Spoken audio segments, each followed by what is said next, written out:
Hi, everybody. I'm Kevin Greenwood, the Joan L. Danforth Curator of Asian Art at the Allen Memorial Art Museum at Oberlin College.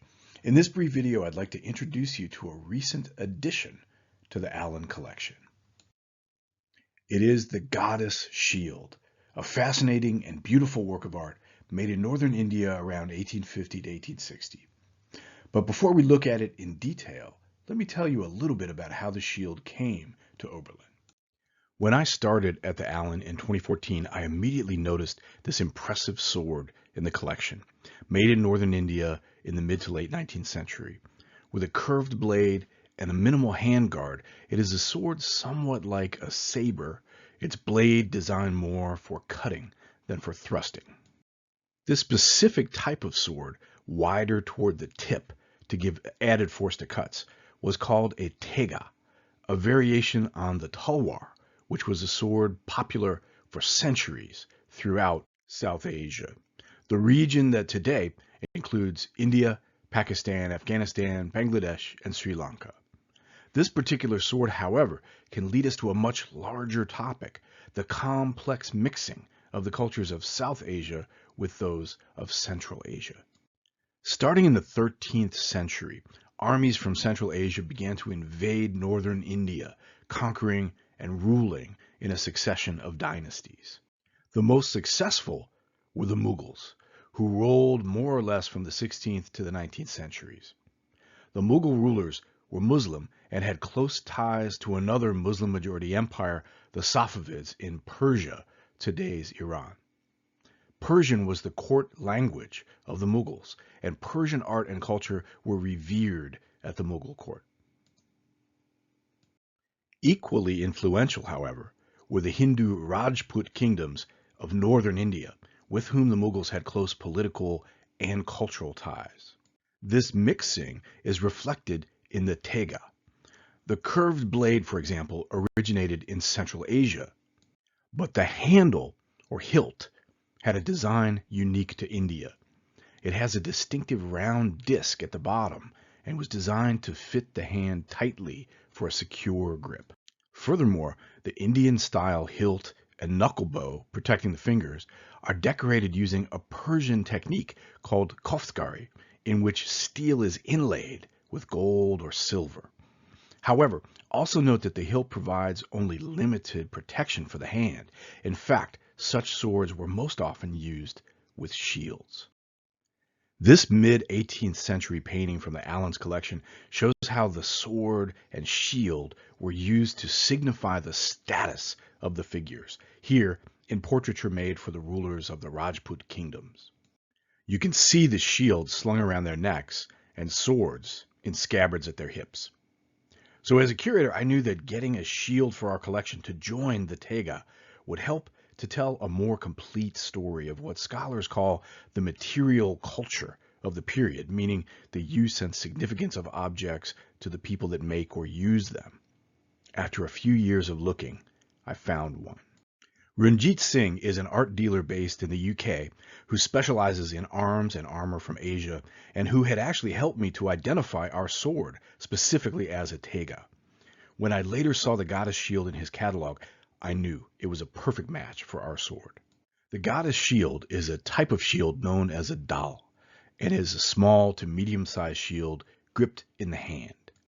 The four raised metal bumps, or bosses, laid out in a square in the center of the shield, covered the attachment bolts for two strap handles on the back.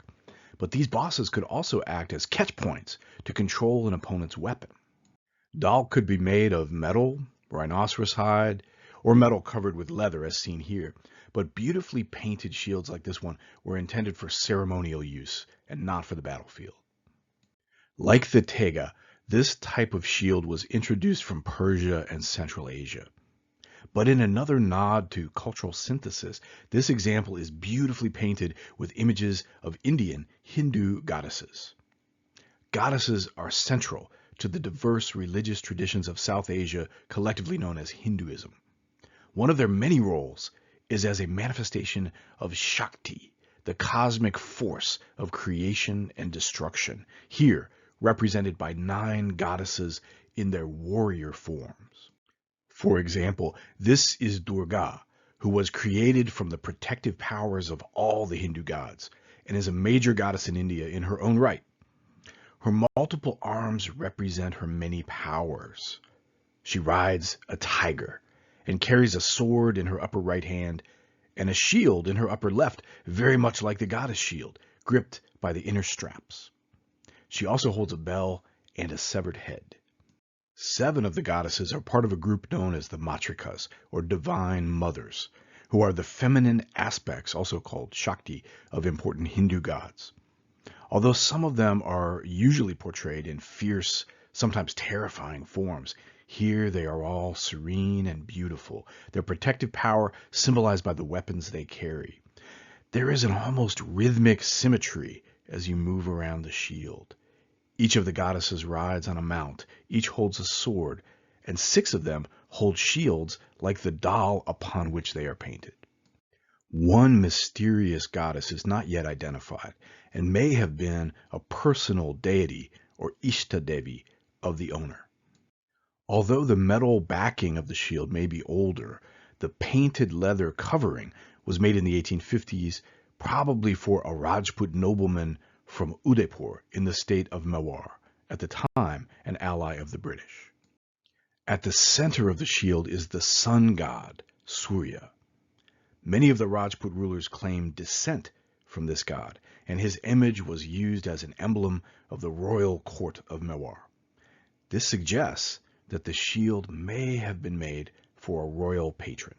The goddess shield and the tega we looked at earlier are weapons that also include religious symbolism, simultaneously proclaiming the owner's piety and protecting them from harm. But what is the religious symbolism of the sword? Look closely at the blade. The small gold Arabic calligraphic glyph on the blade just above the hilt, and translated by Oberlin professor Muhammad Jafar Mahalati, reads, "In the name of the Lord of Jinn and humans." This is one of the titles for God. Further down the blade is a longer poetic inscription inlaid in gold. It is a line from a sonnet in Urdu by the 19th century poet Mir Anis, and was identified and translated with the help of former Oberlin professor Kazim Ali. It reads, "Seeing the son of Hyder with a drawn sword in his hand."